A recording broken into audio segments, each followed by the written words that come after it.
কাশ্মীরের পেহেলগাম অঞ্চলে পর্যটকদের ওপর হামলার ঘটনায় ভারত ও পাকিস্তানের মধ্যে উত্তেজনা চরমে পৌঁছেছে। কূটনীতিক বহিষ্কার, বিমান চলাচলের জন্য আকাশপথ বন্ধ করা সহ পাল্টাপাল্টি বেশ অনেকগুলো পদক্ষেপের ঘোষণা দিয়েছে দুই দেশই। ভারতের প্রধানমন্ত্রী নরেন্দ্র মোদী পেহেলগাম হামলার প্রতিক্রিয়ায় তার সশস্ত্র বাহিনীকে সম্পূর্ণ অপারেশনাল স্বাধীনতা দেওয়ার ঘোষণা দিয়েছেন, যাতে তারা পেহেলগাম হামলার প্রতিক্রিয়া জানানোর পদ্ধতি, লক্ষ্য ও সময় স্বাধীনভাবে নির্ধারণ করতে পারে। অন্যদিকে পাকিস্তানের তথ্যমন্ত্রী গোয়েন্দা তথ্যের বরাতে বলেছেন, ভারত সামরিক পদক্ষেপ নিতে চায় এবং সেটি করলে কঠোর জবাব দেওয়া হবে। এর আগে ৩ বার ভারত-পাকিস্তান যুদ্ধ হয়েছে, যার সবশেষটি ছিল ১৯৭১ সালে।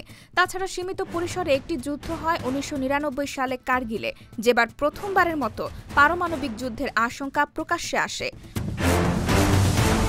গ্লোবাল ফায়ার পাওয়ার সূচক ২০২৫ অনুসারে সামগ্রিক র্যাঙ্কিংয়ে ভারত বিশ্বের মধ্যে চতুর্থ, আর পাকিস্তান বিশ্বে ১২তম।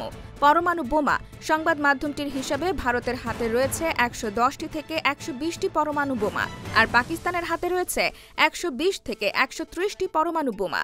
সৈন্য সংখ্যা, ভারতের সক্রিয় সৈন্য সংখ্যা ১৪.৫ লাখেরও বেশি।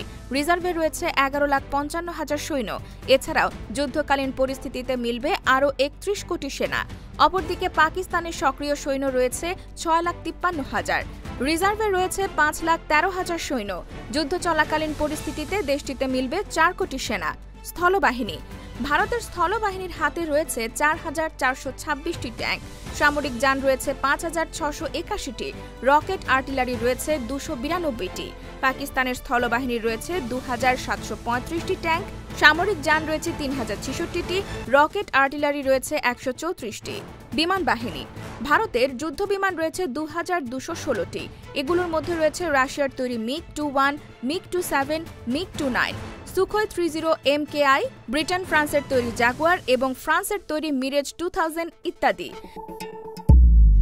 পাকিস্তানের যুদ্ধবিমান রয়েছে ১,১৪৩টি। এগুলোর মধ্যে রয়েছে চীনের তৈরি F-7PG এবং যুক্তরাষ্ট্রের তৈরি F-16 ফ্যালকন সহ আরও অনেক যুদ্ধবিমান। নৌবাহিনী, আর্মড ফোর্সেসের হিসাবে ভারতের নৌবাহিনীর রয়েছে 18টি সাবমেরিন, 15টি ফ্রিগেট, 11টি ডেস্ট্রয়ার এবং বিমান বহনকারী জাহাজ 2টি। পক্ষান্তরে পাকিস্তানে রয়েছে 8টি সাবমেরিন এবং 9টি ফ্রিগেট। সম্প্রতি ভারত পাকিস্তান উভয় দেশই তাদের আগ্নেয়াস্ত্রে সামরিক ড্রোনের সংখ্যা বাড়ানোর দিকে গুরুত্ব দিচ্ছে। বিদেশ থেকে উন্নত ড্রোন কেনার পাশাপাশি নিজেরাও ড্রোন তৈরি করছে। ২০২৪ সালের অক্টোবর মাসে ভারত যুক্তরাষ্ট্রের সঙ্গে $৩.৫ বিলিয়ন চুক্তিতে ৩১টি প্রেডেটর ড্রোন কেনে, যেটিকে বিশ্বের সবচেয়ে সফল ও ভয়ঙ্কর ড্রোন বলা হয়। পাকিস্তানের নিজস্ব তৈরি ড্রোনের মধ্যে আছে শাহপার, বুরাক ও উকাব। শাহপার ৩ মাঝারি উচ্চতায় ৩০ ঘণ্টা উঠতে পারে এবং অস্ত্রবহনে সক্ষম। বুরাক ২০১৫ সালে প্রথম ব্যবহার করা হয়। উকাব মূলত নজরদারি ও ছোট লক্ষ্যবস্তুকে শনাক্তে ব্যবহৃত হয়। সামরিক সক্ষমতার পাশাপাশি আরেকটি গুরুত্বপূর্ণ বিষয় সার্বিক সক্ষমতা। পূর্ণ যুদ্ধ শুরু হলে সে যুদ্ধ দীর্ঘ সময় চালানোর খরচেরও বিষয়টি চলে আসে। এক্ষেত্রে পাকিস্তানের তুলনায় ভারত অর্থনৈতিকভাবে এগিয়ে আছে, তবে যুদ্ধ সবসময় ক্ষতি বয়ে আনে।